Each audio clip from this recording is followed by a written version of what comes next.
Welcome to Just the Word, where we're reading through the Bible in 1 year.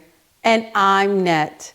Today's reading will come from 1 Samuel chapters 13 and 14. 1 Samuel chapter 13. Saul was 30 years old when he became king, and he reigned over Israel 42 years. Saul chose 3,000 men from Israel. 2,000 were with him at Michmash and in the hill country of Bethel, and 1,000 were with Jonathan at Gibeah in Benjamin. The rest of the men he sent back to their homes. Jonathan attacked the Philistine outpost at Geba, and the Philistines heard about it. Then Saul had the trumpet blown throughout the land and said, "Let the Hebrews hear." So all Israel heard the news. Saul has attacked the Philistine outpost, and now Israel has become a stench to the Philistines. And the people were summoned to join Saul at Gilgal. The Philistines assembled to fight Israel with 3,000 chariots, 6,000 charioteers, and soldiers as numerous as the sand on the seashore. They went up and camped at Michmash, east of Beth-aven. When the men of Israel saw that their situation was critical and that their army was hard pressed, they hid in caves and thickets, among the rocks, and in pits and cisterns. Some Hebrews even crossed the Jordan to the land of Gad and Gilead. Saul remained at Gilgal, and all the troops with him were quaking with fear. He waited 7 days, the time set by Samuel. But Samuel did not come to Gilgal, and Saul's men began to scatter. So he said, "Bring me the burnt offering and the fellowship offerings." And Saul offered up the burnt offering. Just as he had finished making the offering, Samuel arrived, and Saul went out to greet him. "What have you done?" asked Samuel. Saul replied, "When I saw that the men were scattering, and that you did not come at the set time, and that the Philistines were assembling at Michmash, I thought, now the Philistines will come down against me at Gilgal, and I have not sought the Lord's favor. So I felt compelled to offer the burnt offering." "You acted foolishly," Samuel said. "You have not kept the command the Lord your God gave you. If you had, he would have established your kingdom over Israel for all time. But now your kingdom will not endure. The Lord has sought a man after his own heart and appointed him leader of his people, because you have not kept the Lord's command." Then Samuel left Gilgal and went up to Gibeah in Benjamin, and Saul counted the men who were with him. They numbered about 600.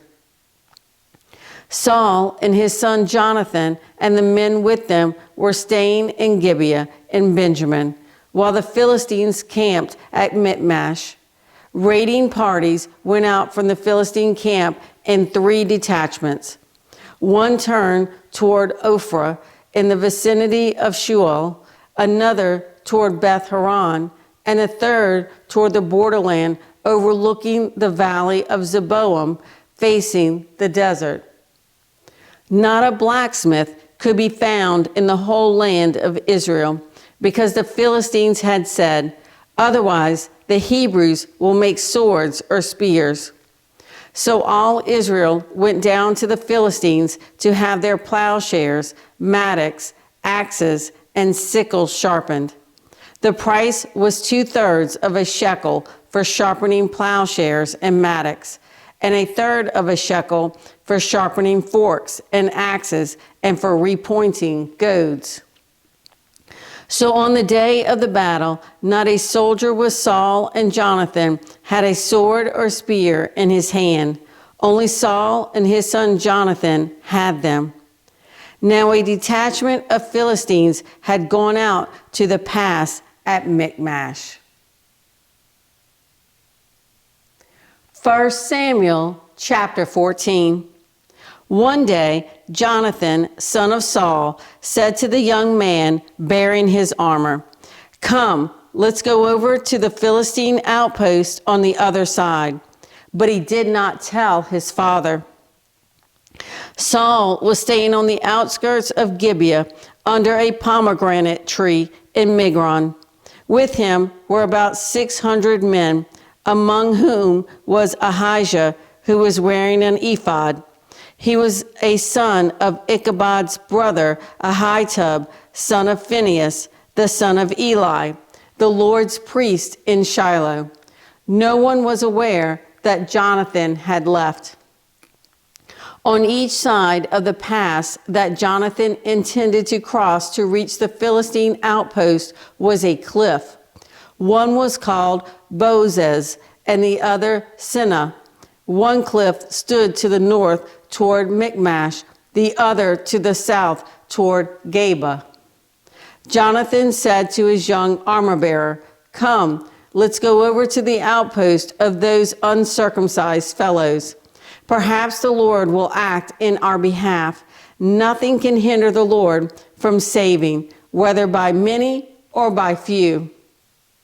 "Do all that you have in mind," his armor-bearer said. "Go ahead. I am with you, heart and soul." Jonathan said, "Come then, we will cross over toward the men and let them see us. If they say to us, 'Wait there until we come to you,' we will stay where we are and not go up to them. But if they say, 'Come up to us,' we will climb up, because that will be our sign that the Lord has given them into our hands." So both of them showed themselves to the Philistine outpost. "Look," said the Philistines, "the Hebrews are crawling out of the holes they were hiding in." The men of the outpost shouted to Jonathan and his armor-bearer, "Come up to us, and we'll teach you a lesson." So Jonathan said to his armor-bearer, "Climb up after me. The Lord has given them into the hand of Israel."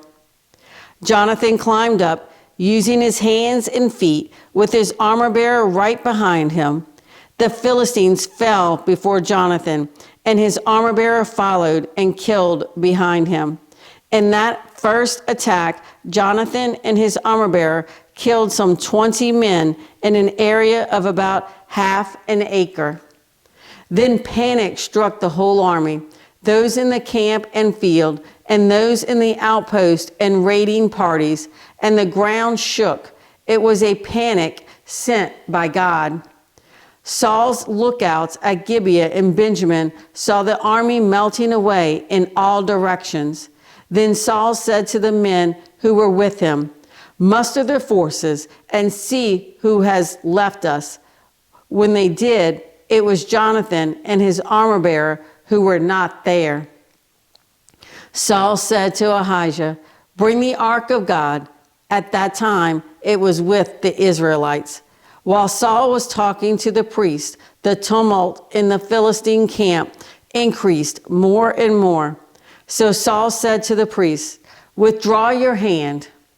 Then Saul and all his men assembled and went to the battle. They found the Philistines in total confusion, striking each other with their swords. Those Hebrews who had previously been with the Philistines and had gone up with them to their camp went over to the Israelites who were with Saul and Jonathan. When all the Israelites who had hidden in the hill country of Ephraim heard that the Philistines were on the run, they joined the battle in hot pursuit. So the Lord rescued Israel that day, and the battle moved on beyond Beth-aven. Now the men of Israel were in distress that day, because Saul had bound the people under an oath, saying, "Cursed be any man who eats food before evening comes, before I have avenged myself on my enemies." So none of the troops tasted food. The entire army entered the woods, and there was honey on the ground. When they went into the woods, they saw the honey oozing out, yet no one put his hand to his mouth, because they feared the oath. But Jonathan had not heard that his father had bound the people with the oath. So he reached out the end of the staff that was in his hand and dipped it into the honeycomb.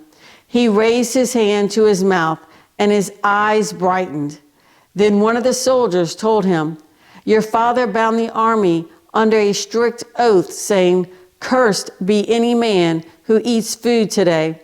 That is why the men are faint." Jonathan said, "My father has made trouble for the country. See how my eyes brightened when I tasted a little of this honey? How much better it would have been if the men had eaten today some of the plunder they took from their enemies. Would not the slaughter of the Philistines have been even greater?"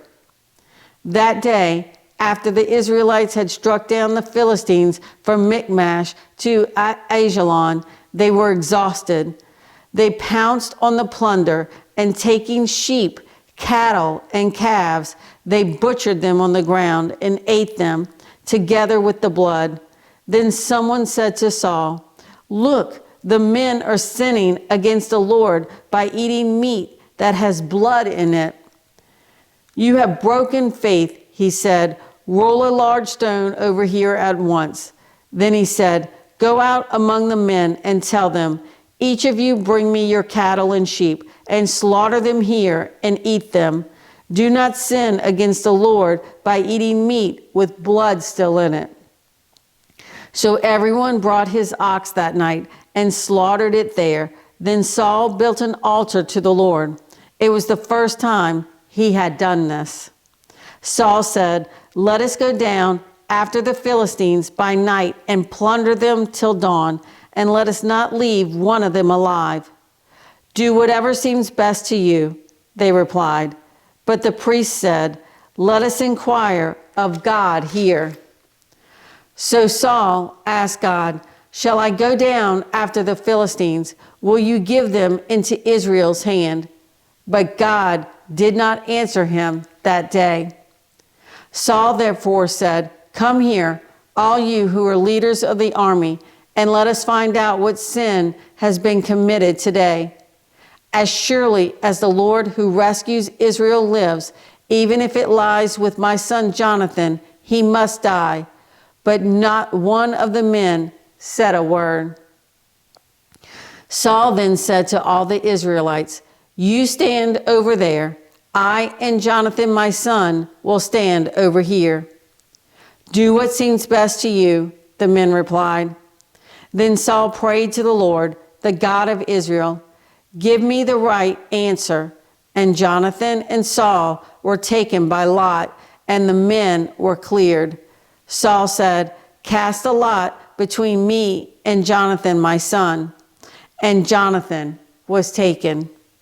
Then Saul said to Jonathan, "Tell me what you have done."